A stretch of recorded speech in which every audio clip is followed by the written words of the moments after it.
बैठक में नीति आयोग की उस बैठक में मैं भी मौजूद था और ये सरासर गलत इल्जाम है कि किसी का माइक वहां पे बंद कर दिया गया।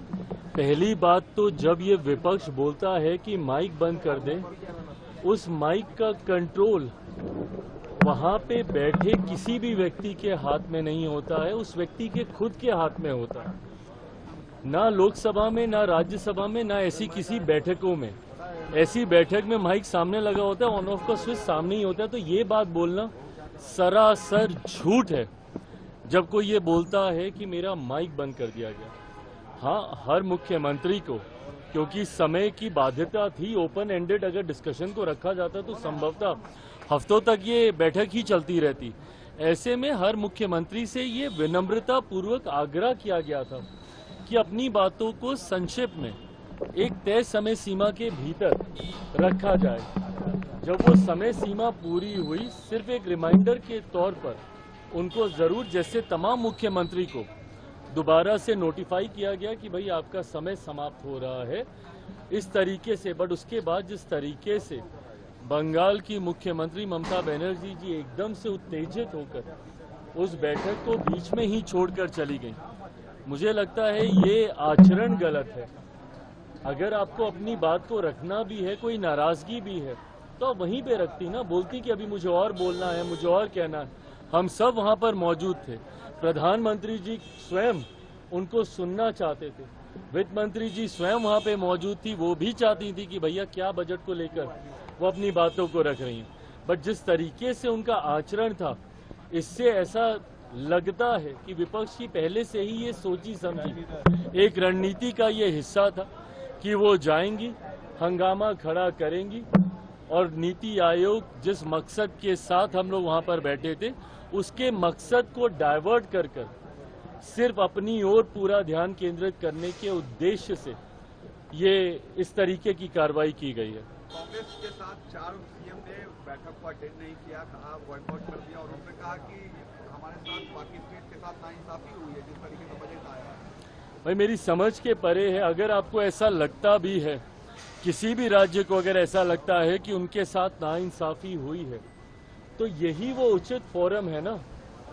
नीति आयोग की बैठक ही वो मंच है जहां पर जाकर आप प्रधानमंत्री जी के समक्ष अपनी शिकायतों को आप रख सकते थे। इस मंच पर जाकर अपना ऐतराज आप दर्ज करा सकते थे, अपनी आपत्ति आप दर्ज करा सकते थे।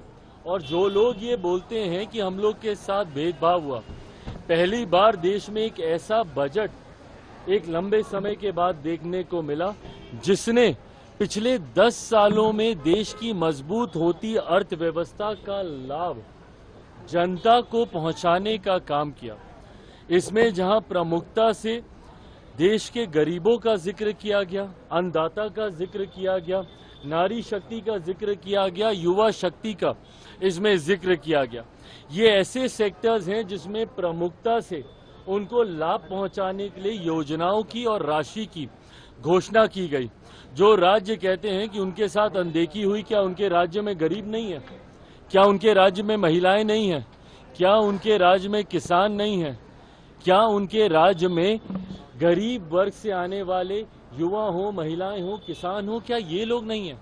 तो सिर्फ राजनीतिक हंगामा करने के लिए, और मैं दावे के साथ कहता हूं कि भाई ये लोग पिछले बजट भी निकाल कर दिखाएं कि किस किस राज्य को कितना कितना आवंटन किया गया है जब सरकार कांग्रेस के नेतृत्व में चल रही थी। यूपीए की सरकार हो या उसके पहले की सरकार हो, कितने राज्यों का जिक्र किया गया। और मुझे ताज्जुब तो सबसे ज्यादा राजद और कांग्रेस पर होता है। क्या राजद को खुशी नहीं होनी चाहिए कि भैया बिहार को एक बड़ी राशि आवंटित की गई है, इंफ्रास्ट्रक्चर डेवलपमेंट को लेकर हो, यहां पर सड़क को लेकर हो, पुल के निर्माण को लेकर हो। बिहार की सबसे बड़ी समस्या बाढ़, जिसका जिक्र हमेशा मैंने बिहार फर्स्ट, बिहारी फर्स्ट के माध्यम से मैंने किया। उस बाढ़ को लेकर लगभग 11,000 करोड़ की राशि अलग से आवंटित की जाती है। ऊर्जा को लेकर अलग से राशि आवंटित की जाती है। इंफ्रास्ट्रक्चर को लेकर राज्य में अलग से राशि आवंटित की जाती है। तो भैया अगर बिहार जैसा राज्य, जिसके लिए लंबे समय से हम लोग भी मांग करते थे भैया कि बिहार को विशेष राज्य का दर्जा मिलना चाहिए, बट स्पेशल कैटेगरी स्टेटस जब तक नहीं मिलता है, ये मांग भी हम लोग की थी कि बिहार को एक स्पेशल पैकेज मिलना चाहिए। आज मैं धन्यवाद करूंगा माननीय वित्त मंत्री जी का, और विशेष तौर पर मैं धन्यवाद करूंगा मेरे प्रधानमंत्री आदरणीय नरेंद्र मोदी जी का। मैं अपनी तरफ से, अपनी पार्टी लोक जनशक्ति पार्टी रामविलास की तरफ से प्रधानमंत्री जी और वित्त मंत्री जी का धन्यवाद करूंगा कि एक लंबे समय से जो बिहार और बिहारियों की मांग थी, उस मांग को सुना गया है, उस मांग को पूरा किया गया है। अगर इस पर भी अगर राजद और कांग्रेस को अगर ऐतराज है, तो ये वही लोग हैं जो कतई बिहार का विकास नहीं चाहते हैं।